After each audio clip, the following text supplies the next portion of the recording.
When someone cheats, do they really think they're the problem? The painful truth about cheating, blame shifting, and why some people never fully own the damage that they cause. Welcome back to Life Confidence Success with Camille Banks. I'm relationship and life coach Camille Banks, and this channel is your safe space for healing relationships and personal growth. If you have ever been cheated on, lied to, betrayed, or made to feel like you were the one asking for too much after someone broke your trust, then this conversation is for you. And before we get into it, let's make sure you like, subscribe, and turn on the notifications so you do not miss these real conversations on love, heartbreak, healing, and rebuilding yourself. So let's talk about it. When someone cheats, do they really think that they're the problem? Or do they convince themselves that you, the relationship, the stress, the timing, the fights, the distance, the lack of attention, or what they were going through is the reason they did what they did? Because let's be honest, a lot of people do not just cheat. They cheat and then build a whole story to make themselves feel less guilty. And that is where it gets dangerous. Because you see, betrayal, that hurts. But betrayal mixed with blame shifting, that will mess up your mind. So a lot of people want to believe that when someone cheats, deep down they know that they're dead wrong. They feel terrible, and they carry the weight of what they did. And then we have some, yes, we have some that do and some that don't. Some people do not sit into the truth long enough to really see themselves as being the problem. Why? It's because seeing yourself as the problem requires accountability. It requires humility. It requires sitting with the fact that you made a selfish, damaging, intentional choice that hurt someone who trusted you. And a lot of people are not built for that kind of honesty. So instead, what do? They say things like, I was wrong. I betrayed you. I made that choice. But, or they say things like, you were distant. You were already having problems. I felt neglected. It just happened. I just was confused.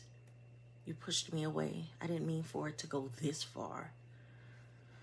Now let's stop right there. Because see, cheating is not some random accident that falls out of the sky. There's steps in this. There's choices. There were moments to stop. And there were fine lines crossed on purpose. A text got answered, a conversation got entertained, a boundary got ignored, a lie got told, a phone got hidden, a truth got delayed. So when somebody cheats and then acts like they are not really the problem, what they are often doing is protecting their image of themselves because they still want to feel like a good person without fully facing the damage that they've already caused. And that right there is the hard part. That's the hard truth that you have to deal with. So let me give you an example. Imagine a woman who has been loyal, patient, loving, and trying her best to make a relationship work. She notices little changes. Her partner is more secretive. The energy's off. The phone starts getting turned over. The attention gets weird. The excuses get lazy. The affection starts feeling forced.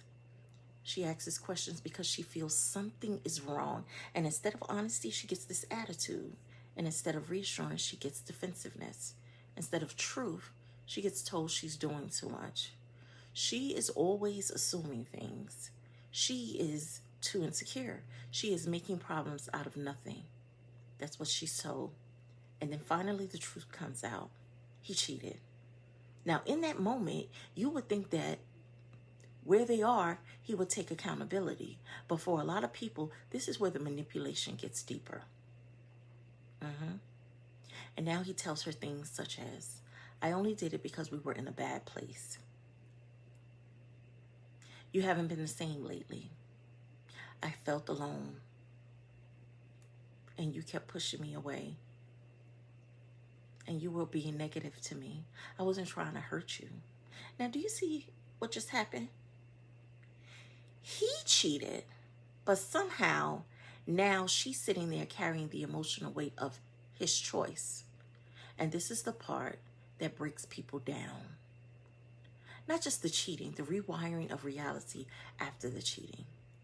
Now the betrayed person is hurting, confused, replaying everything, wondering if they caused it, wondering if they missed the signs, wondering if they were not enough.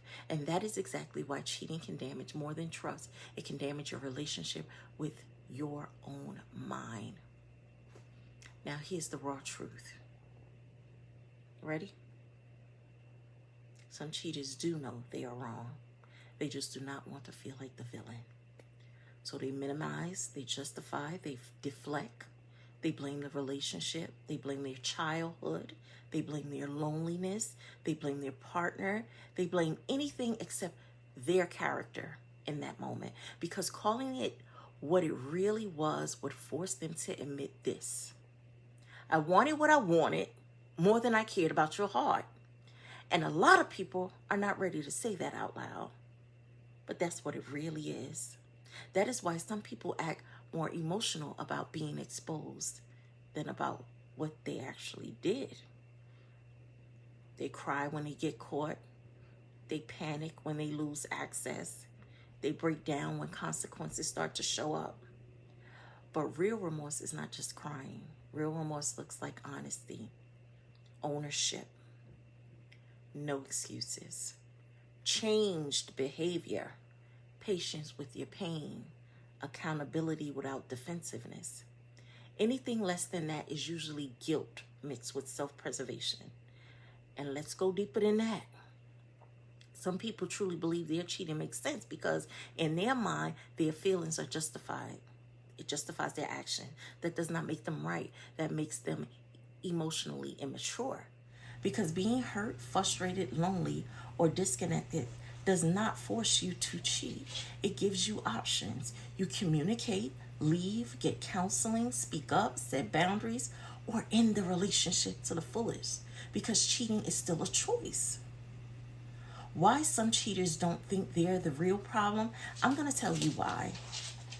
They separate their actions from their identity, and they think, I'm not a bad person. I just made a bad decision, a choice. So instead of dealing with the full truth, they water it down. Or they focus on the relationship problems, not their betrayal. Yes, relationships can have issues, but relationship issues do not erase personal responsibility. Or they fear shame more than they value truth.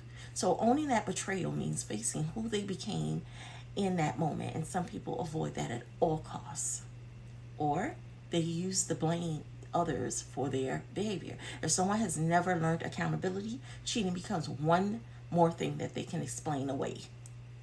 Or they feel entitled. This is the savage one. Some people really think their needs, urges, ego, and emotions matter more than their loyalty.